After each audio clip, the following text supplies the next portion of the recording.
Assalamualaikum warahmatullahi wabarakatuh. Hai anak-anak bunda, bagaimana kabarnya? Semoga selalu dalam keadaan sehat dan selalu dalam lindungan Allah Subhanahu wa Ta'ala.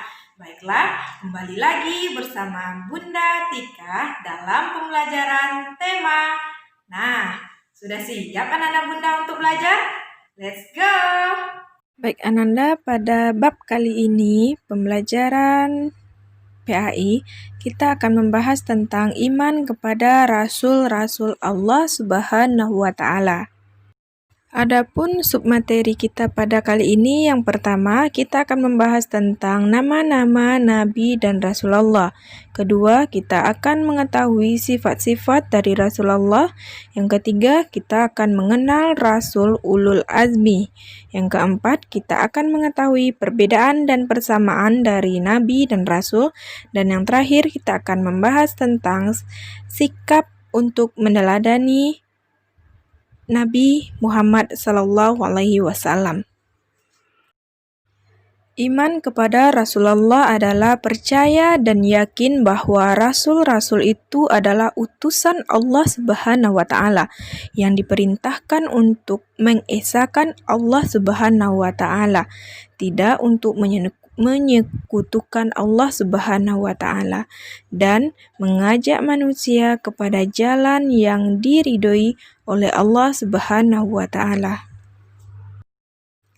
Iman kepada Rasul-Rasul Allah tidak cukup hanya dengan diyakini saja, akan tetapi kita harus diikuti dengan cara meneladani sifat-sifat terpuji dari Rasul-Rasul Allah tersebut. Allah Subhanahu wa Ta'ala menjadikan Rasul-Rasul Allah sebagai khalifah atau pemimpin untuk umat manusia di muka bumi ini. Allah Subhanahu wa Ta'ala telah berfirman, A'udzu billahi minasyaitonir rajim. Bismillahirrahmanirrahim. Ya ayyuhalladzina amanu athi'ullaha wa athi'ur rasul. Wa ati'ur rasula wa ulil amri minkum, yang artinya, wahai orang-orang beriman, taatilah Allah dan taatilah Rasulmu Muhammad dan ulil amri, yaitu pemegang kekuasaan di antara kamu. Quran Surah An-Nisa ayat 59. Allah telah menciptakan Nabi Adam alaihissalam sebagai rasul pertama yang diciptakan oleh Allah di muka bumi ini, yang dijadikan sebagai khalifah atau pemimpin untuk bumi ini, dan rasul terakhir yaitu Nabi Muhammad SAW. Agama Islam mengajarkan pentingnya beriman kepada Rasul-Rasul Allah agar kita selamat dari fitnah orang-orang yang mengaku sebagai Rasul dan siksa api neraka. Islam adalah agama yang diridhoi oleh Allah Subhanahu wa Ta'ala dan merupakan ajaran yang dibawa oleh Rasul-Rasul Allah. Wujud keimanan kepada Rasul-Rasul Allah dapat kita praktikkan dengan dua cara, yaitu yang pertama, menaati ajaran yang dibawa oleh Rasul-Rasul Allah, dan yang kedua, kita harus meneladani ketaatan, sikap, dan perilaku terpuji Rasul-Rasul Allah. Nah, berikut ini kita akan mengenal nama-nama Nabi dan Rasul-Rasul Allah. Oke Ananda, sekarang kita akan mengenal nama-nama Nabi dan Rasul Allah. Mari kita ucapkan dengan bersama. 1, 2, 3. Nabi. Yang pertama Nabi Adam, yang kedua Nabi Idris, ketiga Nabi Nuh, yang keempat Nabi Hud, 5 Nabi Saleh, 6 Nabi Ibrahim, 7 Nabi Lut, 8 Nabi Ismail, 9 Nabi Ishak, 10 Nabi Yakub, 11 Nabi Yusuf, 12 Nabi Ayub, 13 Nabi Zulkifli, 14 Nabi Syuaib, 15 Nabi Musa, 16 Nabi Harun, 17 Nabi Daud, 18 Nabi Sulaiman, 19 Nabi Ilyas, 20 Nabi Ilyasa, 21 Nabi Yunus, 22 Nabi Zakaria, 23 Nabi Yahya, 24 Nabi Isa, yang terakhir 25 yaitu Nabi Muhammad sallallahu alaihi wasallam. Allah Subhanahu wa Ta'ala memerintahkan kita untuk selalu mengikuti ajaran para rasul. Allah Subhanahu wa Ta'ala juga menjelaskan bahwa jumlah nabi dan rasul itu sangatlah banyak. Sebagian ada yang Allah Subhanahu wa Ta'ala ceritakan dalam Al-Qur'an, dan sebagian lagi ada yang tidak diceritakan oleh Allah Subhanahu wa Ta'ala dalam Al-Qur'an.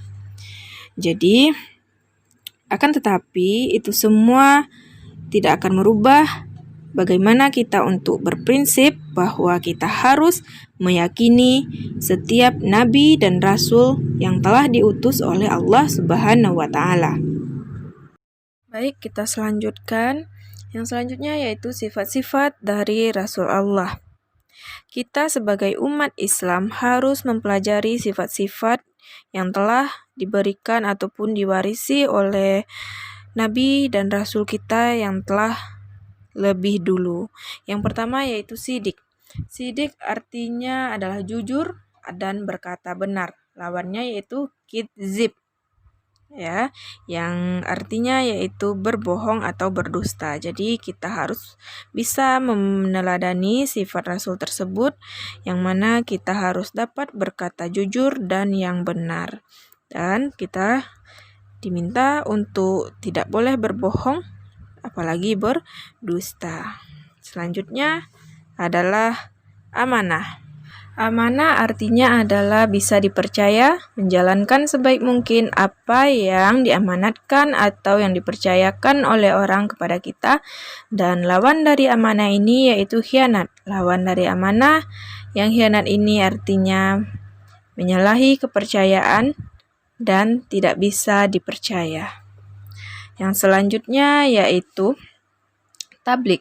Tablik artinya adalah menyampaikan. Sifat ini wajib dimiliki oleh seorang rasul sebab yang membedakannya dari nabi adalah kewajibannya untuk menyampaikan firman Allah yang diturunkan kepada umatnya. Dan lawan dari tablik yaitu khidman.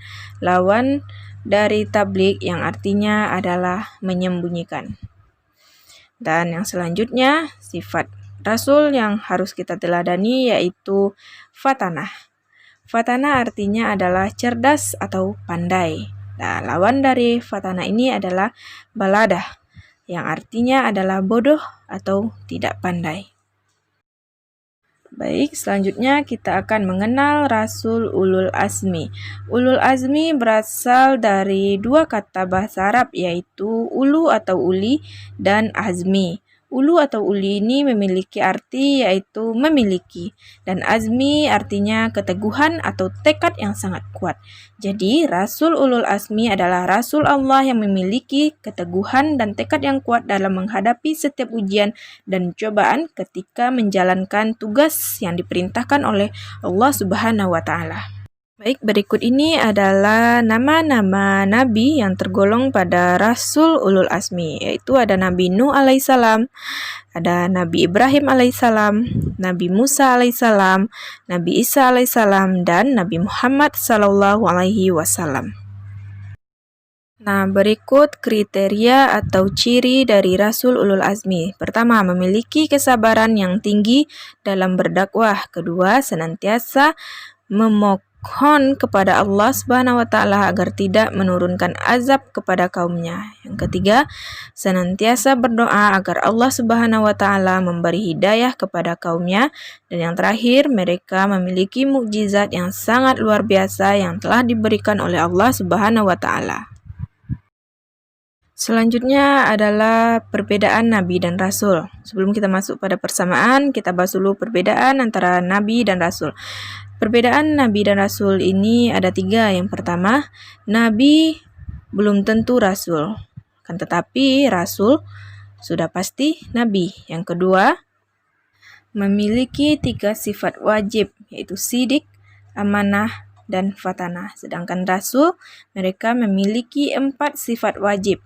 Selain dari yang 3 tadi, lalu ditambah dengan 1, yaitu tablik.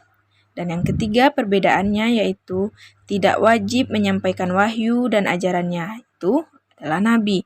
Sedangkan Rasulullah ini wajib menyampaikan wahyu dan ajarannya kepada umatnya.